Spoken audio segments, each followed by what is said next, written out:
여론조사를 통해 민심을 읽어보는 시간, 민심은 숫자다 시간입니다. 오늘도 오피니언 라이브 윤희용 여론분석센터장, 리얼미터 권순정 조사분석실장 나왔습니다. 어서 오십시오. 네, 안녕하십니까.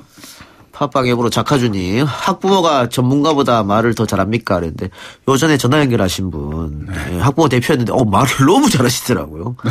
오늘 두 전문가 말을 얼마나 잘하는지 두고 보겠습니다.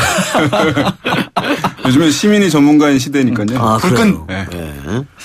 자, 문재인 대통령이 지난 9일 경제부총리와 청와대 정책실장을 새로 임명했습니다.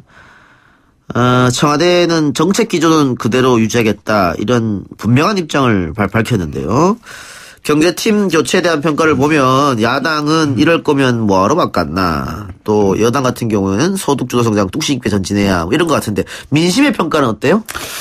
일단은 긍정적인 평가를 이끌어내기 어려운 상황에서 네. 교체가 되었습니다. 일단 국정수행 평가를 보면은 0.2%포인트 하락해서 55.4%이고요.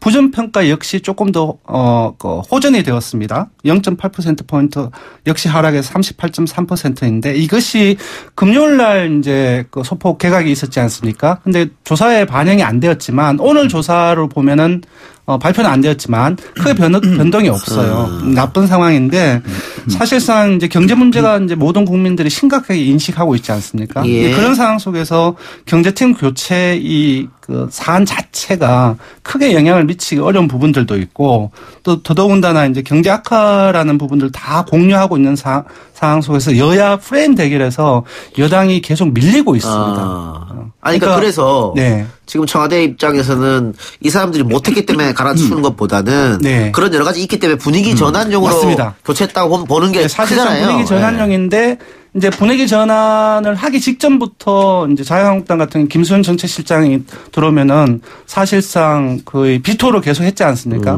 그 과정 속에서 반감이 많이 되었다고 봐야 될 것 같죠. 그래서 이번 주 초나든지 이제 조금 더 봐야 되겠지만 예. 경제팀 교체 자체가 긍정적인 효과를 여론 동력에 있어서 보기엔 좀 어렵지 않을까 싶습니다. 예. 일단 뭐 이제 일각에서 야당 쪽에서 이제 이럴 거면 뭐하러 바꿨냐라고 해서 이제 부정적 효과가 아주 크지 않겠냐라고 하는 측면이 있습니다. 새롭게 이제 바뀐 인물들에 대해서. 근데 이제 아직 국민들이 이제 바뀐 사람들에 대해서 면면이 정치권에서는 공방이 있고 알긴 하지만 일반 국민들이 잘 아는 것은 아니거든요. 다만 이제 긍정적으로 보자면 여론에서 경제 부분에 대해서 뭔가 이제 변화가 필요하다라고 하는 요구가 있는 상황에서 청와대에서 또 정부에서 거기에 반응을 일단 보였다는 점에서 의미부여할 수 있을 것 같아요. 예. 이것은 이제 외면하고 무시한 것이 아니라 그런 이제 의지를 가지고 있다는 점을 보여주었다는 측면에서 뭐 긍정평가가 크게 이제 떨어지지 않는 데는 일정 부분 기여한 측면이 있다, 이렇게 볼 수도 있겠네요. 자, 내일 모레 14일 날 일자리 통계가 발표될 예정입니다. 청와대나 정부에서도 당연히 이 부분을 신경 쓰고 있을 텐데, 지금 통계청에서 엊그제 발표한 자료를 보면 공장 가동률이 72.8%로 외환위기 최저로 떨어졌거든요. 그렇습니다. 그러면 내일 모레 있을 고용 동향이 썩 아마 좋게 나오지는 않을 것 같은데, 그렇게 된다면은 또 문 대통령 지지율은 또 떨어지는 거 아니에요? 네. 사실상 경제 문제가 가장 크게 경제 문제가 가장 큰 문제로 인식이 되는 과정 속에서 각종 통계청이라든지 한국은행이라든지 이제 최근에는 무디스 경제 성장률도 나왔지만 KDI 발표라든지 각종 경제와 관련된 지표가 발표된 전후로 인해서 야당과 보수 언론의 공세가 심화되었고 그 과정 속에서 지지율이 계속 떨어지는 양태를 보였거든요. 근데 이번에도 긍정적으로 보기엔 좀 어려울 것 같아요. 그러니까 모레 통계청 고용 동향이 발표되고 또 내일에 한국은행 가계대출 동향도 내일 또 발표가 됩니다. 그러니까 이 부분 같은 경우는 사실상 9.13 부동산 대책 이후에 집값이 떨어지긴 했지만 사실 가계대출 이런 부분들에 영향을 받게 되는데 이 부분들이 만약에 부정적으로 나오게 된다고 한다면은 모레까지 영향을 미쳐서 보수 야당이라든지 보수 언론에 어떤 이른바 이제 먹잇감을 제공해주는 상황이 되기 때문에 비록 13일부터 18일까지 아세안 순방 외교 일정이 있지만은 부정적으로 미칠 가능성이 높다고 봐야 될 것 같아요.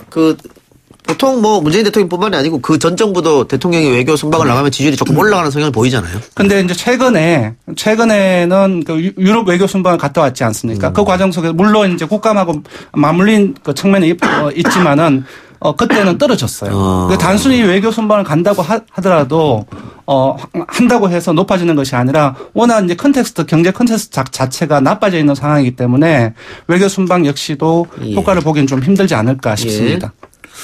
좀 이제 그 대비 효과들이 이제 많이 누리셨어요. 대통령이. 그러니까 뭐 북한과 또는 뭐 미국이라든가 이제 이렇게 처음에 할 때 임팩트 있는 것들이 이제 많이 있었기 때문에 지금 뭐 아세안 순방하는 경우들이 이제 크게 이제 주목을 당장 이제 얻기는 이전 거에 비해서 이전에 워낙 이제 효과들이 컸기 때문에 좀 제약될 수밖에 없는 측면이 있겠고 지금 어쨌든 말씀하신 대로 이 뭐 경제를 놓고 현 정부를 평가하는 국면이에요 지금. 예. 그래서 다른 이제 외국 순방한다 하더라도 어떤 거기서 결정적인 어떤 성과를 사실은 가져오면 모르겠습니다만 그렇지 않을 경우에는 지금 현재 경제를 놓고 평가하는 기준을 넘어선 이제 새로운 기준을 확보하기는 어려운 측면이 있겠고 그래서 어쨌든 경제에 대한 이제 비판이 계속될 수밖에 없는 것일 텐데 이제 어쨌든 보수 정당에서는 이것을 이제 계속 공세를 하는 이유는 지표에서 어쨌든 근거가 있기 때문이기도 할 테고 이것이 이제 잘 먹히기 때문에 비판하는 거예요. 이제 경제는 사실은 이념을 따지지 않고 진보 성향을 가지고 있는 사람조차도 경제 부분이 이제 성과가 안 좋을 때는 대통령 국정에 대해서 부정적으로 평가할 수 있는 매우 잘 먹히는 것이고 과거에 사실은 경제 이슈 관련해서는 그 경제 자체에 대한 이슈의 보유권을 보수가 가지고 있었던 것이잖아요. 산업화를 추진해왔던 이제 보수 정치 세력이 경제에 있어서는 진보 정치 세력보다 낫다라고 하는 그 신화가 상당히 오랫동안 작용했던 것인데 최근에 사실 그것이 많이 이제 약화되고 무너졌던 것인데 보수에서는 이 부분을 다시 보유권을 좀 회수해 와야겠다라고 하는 이제 기본 인식이 깔려 있기 때문에 아마도 뭐 이것은 앞으로 계속 이 경제에 포커스를 둔 공세가 야당으로부터 집중될 수밖에 없는 정치적 특성을 가지고 있다 이렇게 보겠습니다. 실제 여부를 넘어서서요. 자, 이번 경제팀 교체 과정에서 이낙연 총리가 강력 추천했다 이런 얘기가 들리고 그렇다면 대통령이 총리의 추천을 받아들이면서 재신임한 거 아니냐. 네. 다들 아시겠지만 대정부 질문에서도 뭐 총리 대왕론이 나왔잖아요. 그렇습니다. 이러면 또 이번에 리얼미터가 조사한 거에 보면은 진보층에서 이낙연 1등이었고. 예, 처음으로 오차범위 밖에서 1위를 했습니다. 예, 이낙연 대왕론 탄력 실립니까? 이제 당분간은 저는 그렇게 봐야 된다고 싶습니다. 사실 예전에도 말씀드렸지만 현재의 단계 상태는 선호라든지 지지의 단계가 아니라 어떤 사람이 있다라는 아이덴티피케이션 확인 단계이기 때문에 크게 의미를 부여하기는 힘들지만 그럼에도 불구하고 확인 단계나 뭐 선호 지지 단계가 하나의 부적으로 움직이는 것이 아니라 다 연관되어 움직이기 때문에 당분간에는 어떤 대망론까지는 아니지만 크게 탄력을 받을 수 있다고 생각합니다. 이번에 보면은, 그러니까 문재인 대통령 그 청와대에서 윤영찬 국민소통수석이 이제 인사 발표에서, 이제 홍남기 신임 경제부총리 후보자는 이 총리의 강력한 청구가 있었다. 이제 이렇게 얘기를 굳이 안 해도 되는 말을 이제 했어요. 사실 이제 이런 경우들은 임명하는 것이지 이제 누가 추천을 했고 이런 것들을 이제 잘 밝히는 것은 아닌데 얘기를 한 것은 뭐냐면 이 총리를 강력하게 신임하는 것 아니냐라고 한 측면의 의미 해석도 맞겠고 또 한 가지는 대통령이 독단적으로 폐쇄적으로 이 상황들을 끌고 가고 있는 것이 아니라 주변으로부터 많은 얘기들을 듣고 소통하고 그 과정에서 이제 의사결정을 한다. 열려있고 개방적으로 이루어지고 있다라고 하는 것들을 좀 강조하는 측면도 있는 것이라고 이제 봐야 될 필요가 있겠고 그럼에도 불구하고 이낙연 총리에 대한 이제 대중적 관심도는 이제 계속 높아질 수밖에 없는데 다른 주자들이 워낙에 지금 미미해요. 그러니까 역대 보면은 대통령과 어떤 정치적으로 대통령을 위협할 수 있는 인물들이 항상 있었어요. 그것이 이제 야당이든 여당이든. 그러니까 뭐 과거에도 보면은 김대중 대통령 때 같은 경우에는 뭐 이회창 후보 있었잖아요. 뭐 김영삼 대통령 같은 경우에는 김대중 대통령 후보 인물이 있었고 그다음에 노무현 대통령 때도 보면은 박근혜, 이명박 두 인물이 야당에 있었고 이명박 대통령 때는 당시 여당이었지만 박근혜 의원이 있었던 것이거든요. 계속 어쨌든 그런 누군가가 있어 대통령을 제약하는 인물들이 있었는데 지금은 사실 그런 인물들이 없어요. 그런 면에서 봤을 때 문재인 대통령이 안정적 지위를 갖고 있는 것이긴 한 상황이라고 할 수 있는데 이런 상황에서는 그런 이제 맞서는 인물보다는 어쨌든 대통령을 잘 보좌하고 다른 이제 정치 세력의 공세를 잘 막아내는 인물 이런 부분에 있어서 이제 이낙연 총리가 상당히 이제 부각이 될 수밖에 없는 그런 상황이고 예. 이런 능수능란한 이런 대응들 호남 뭐 기반 이런 것들이 어쨌든 계속되고 있어서 강세가 계속될 수밖에 없는 상황입니다. 방금 우리가 얘기했던 이낙연 1등 여론조사는 리얼미터에서 한 거잖아요. 예, 리얼미터에서 했습니다. 예. 그런데 진보 범여권 내에서 2위가 이재명 지사가 있어요. 그리고 그렇습니다. 3위 박원순, 4위 김경수 이런 순인데 네. 이재명 지사가 계속 언론에 노출되는 게 좋지 않은 사건으로 노출되고 있거든요. 그렇습니다. 그럼에도 불구하고 5위 하다가 2위로 뛰어오른 이유는 어디 있다고 보세요? 일단은 조금 혼동을 하실 수도 있는데요. 좀 잘 분리를 해야 됩니다.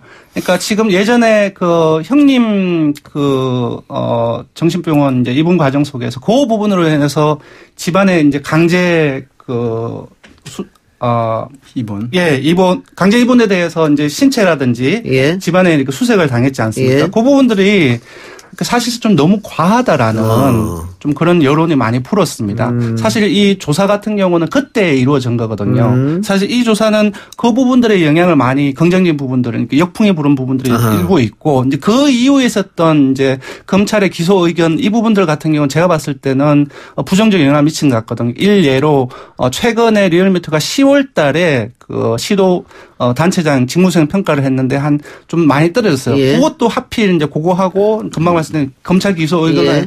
대응했던 부분들하고 겹쳐 있습니다. 시기의 문제였다. 예. 그래서 제가 봤을 때는 이제 이전의 부분들에 영향을 많이 받았고 좀 앞으로 좀 떨어질 가능성도 배제하기 있다? 힘들다고 예. 봐요. 네. 일단은 김무선 씨 관련해서 이제 공사들인데 명확하게 지금까지 이제 공식적으로 이렇게 확인된 것들이 없게 되면서 그런 공세가 많았는데 그것이 사실이 아닐 수도 있겠다라고 하는 일부의 이제 의식들을 가지고 있는 분들이 있었을 가능성이 있겠고 또 이제 그 외에 이제 진보적 의제를 좀 과감하게 다루는 부분들이 평가를 좀 받고 있는 측면이 있다고 보여요. 그러니까 국민적인 호응도가 높은 수술실 안에서의 CCTV 설치 이 문제라든가 또는 분양 건설원가 를 이제 공개해야 된다라고 하는 부분들 이런 것들은 국민적 호응이 상당히 높은 진보적 의제라고 할 수 있는데 이런 것들 이제 과감하게 실천하고 있는 것들에 어쨌든 일정 부분 호응도 다소가 이제 긍정적 영향을 주고 있는 것인데 어쨌든 말씀하신 대로 그것이 이제 여전히 이제 정치적 공세는 있는 것이기 때문에 이후에 또 수사 결과에 따라서 이제 변동 가능성은 아직 있다 이렇게 보는 것이 맞을 것 같아요. 예, 저는 조금 한 걸음 더 들어가서 어차피 20대 대선도 19대 대선 때처럼 시대 정신이 사람을 취하는 그런 형태로 이제 흐를 가능성이 크다고 생각하거든요. 그러니까 20대 대선의 시대 정신이 19대 대선과 다른 점은 제가 봤을 땐 성장과 고용이라는 부분들은 하나를 기본적으로 깔고 들어가고 포용적 통합이라는 부분들. 그러니까 포용국가가 이제 사회정책에 재분배 정책에 연관이 되었지만 기본적으로 이제 지금 이제 적폐청산을 하는 과정 속에서 진보이든 보수이든 너무 분열되는 그런 부분들이 있습니다. 근데 그런 부분 포용적 통합이라는 부분들도 하나의 시대 정신으로 좀 다가올 가능성이 크다고 생각해요. 그리고 한반도 평화의 부분들은 그것도 디폴트고 그렇게 봤을 때 지금 이제 홍남기 부총리에 있어서 강력하게 이낙연 총리가 청구를 했다고 했잖아요. 이 부분은 무엇을 의미하냐면 제가 봤을 때는 경제 부분에 있어서도 홍남기 부총리와 함께 이낙연 총리가 전면에 나설 가능성도 배제하기 힘들다고 생각하거든요. 그렇게 봤을 때 만약 이 문제를 잘 풀었을 경우에 성장과 고용 이런 부분들에서 이낙연 총리가 사실 이니셔티브를 가지고서 드라이브를 걸 수도 있고 다만 이제 포용적 통합이라든지 한반도 평화 이 부분들에 대해서는 이재명 지사 역시 약하지가 않거든요. 예. 그래서 시대 정신과 관련했을 때는 이낙연, 이재명, 박원순, 김경수 모두가 지금 예. 수치 차이에서 조금 차이가 나지만 전부 다 이 리스트 안에 들어와 있지 않나 알겠습니다. 그렇게 생각합니다. 네. 보수 쪽 얘기해 봅시다. 지금 범진보 쪽에서는 이낙연 1위, 이재명이 갑자기 뛰어오른 거 이걸로 얘기했는데 보수 쪽에서는 역시 황교안이 굳건한 1위 그리고 오세훈 전 시장이 하위권에서 상위권으로 갑자기 치고 올라왔어요. 네. 이걸 갖고 얘기를 해야 될 것 같아요. 예. 글쎄요. 일단은 저는 의미를 부여하기는 상당히 좀 힘든 것 같습니다. 그러니까 보수 진영 내에서 기본적으로 주자가 없습니다. 그러니까 홍준표 전 대표도 그렇고 나머지에 있는 사람들 뭐 김병준 그 비대위원장도 얘기도 나오고 없는 과정 속에서 그나마 취할 수 있는 사람들이 황교안 전 총리하고 그래도 이미지가 괜찮은 유승민 전 대표와 그리고 오세훈 시장이라고 생각하거든요. 그런데 이것이 본선으로 가는 경우에 그나마 괜찮은 사람들 수준으로 과연 대결이 되겠느냐. 저는 그건 아니라고 생각하거든요. 네. 너무 좀 과도하게 표현했는지 모르겠지만 사실 이제 보수 진영 내부에서는 경쟁력 있는 그 후보들을 좀 뽑기는 힘든 상황이다. 예. 뭐 오세훈 전 서울시장에 좀 최근에 많이 올라서 주목이 되고 있는 상황이긴 한데요. 두 가지 이유가 있는 것 같아요. 뭐 일단 대중성이 갖춰져 있는 것이고 한번 서울시장을 했던 것이고 보수 진영에서는 그때 무상급식 건으로 사실은 물러났잖아요. 그래서 보수 이념성을 어쨌든 대변한다고 하는 이제 이미지는 확고하게 자리를 잡은 측면이 있겠고 또 한 가지 뭐냐면 이제 박근혜 전 대통령 탄핵 국면 이 와중에서 비켜서 있었던 거예요, 한 발. 그렇죠. 예, 그래서 이제 황교안 전 총리를 보수의 이제 상징적 인물로 이제 박근혜 전 대통령에 대해도 우호적으로 보고 있는 보수층에서는 황교안 전 총리에 대해서 이제 지지를 표명하긴 합니다만은 그것에 대한 거부감이 가지고 있는 보수층들에서는 뭐 오세훈 전 시장 정도면 이제 상처를 크게 이제 최근 국면에서 입지는 않았기 때문에 좀 관심 있게 대안이 없다 보니까 좀 바라보는 측면이 있어서 뭘 좀 강사가 이제 있겠고 전당대회에서도 출마할 가능성이 있겠죠. 예, 알겠습니다. 자, 자유한국당이 야심차게 전원책 변호사를 뭐 초빙이면 초빙이고 19초를 했다 그랬잖아요. 네. 그 악수가 되지 않았을까 결과론적으로 보면 그렇게 생각이 듭니다. 네, 저도 악수라고 생각합니다. 일단은 정말로 여론에 이목을 집중시켰던 부분들, 그래서 일정한 그 진영에 있어서의 어떤 기대감을 갖게 했던 부분들은 분명히 성공인데 헤어지는 과정들이 너무나 그 지금 헤어진 김병준 그 비대위원장이 했던 표현이 뭐냐면은 기강을 바로잡기 위해서 어쩔 수 없이 이런 결단을 내렸다는 거거든요. 그걸 잘 해석을 해보면 그럼 누구의 기강인가? 현재의 질서를 유지하겠다는 말밖에 안 되거든요. 그래서 어떤 황골탈퇴의 혁신을 위해서 불렀다가 기강 잡기 그대로 유지하기 위해서 내쫓았던 것을 그대로 다 보여줬기 때문에 제가 봤을 때는 덕보다 금방 말씀하셨던 것처럼 실이 더 많지 않았나 그렇게 생각합니다. 그러니까 이렇게 비유할 수 있을 것 같아요. 스포츠 해설가가 감독에서 성공한 전례가 없다. 뭐 정치 평론을 이제 하시던 분이니까 네. 직접 이제 정치 현장에 들어가서 뭔가 혁신을 이끌어내는 데는 좀 어려움이 있을 수밖에 없었다고 보고 뭔가 변화를 이끌어내려면 이제 가장 중요한 게 정치권 내부에서는 우군을 확보하는 것이 예. 혁신과 변화를 위해서는 가장 급선무 제일 조건이거든요.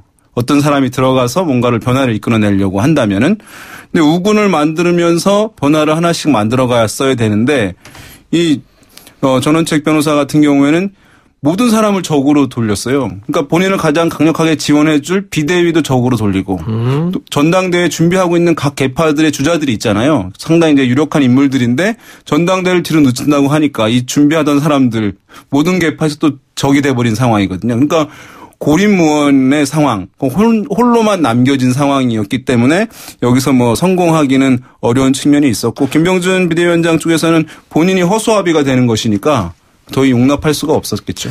알겠습니다. 그 부분이 어떻게 또 여론으로 작용할까, 또 지지도로 작용할까 조금 더 지켜봐야 될 것 같고요.